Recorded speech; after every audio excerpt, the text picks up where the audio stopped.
Cute, no? May mga minions. Nawala na naman po si Renzel. Ah, andyan ka pala. Kala ko nawala ka na naman eh. So, nandito yung bahay ni Gru. Ayun, no?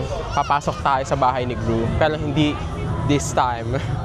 Kasi sasakay tayo sa Mario ride, which is yung Mario Kart ride.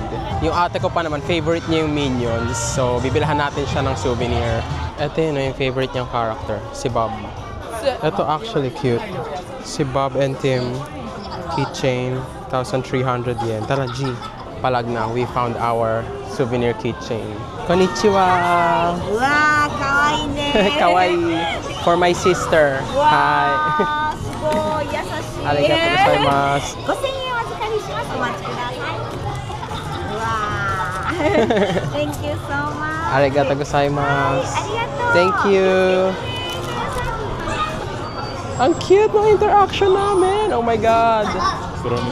Sige, bili ka. Bibili din si Renzel for the girlfriend.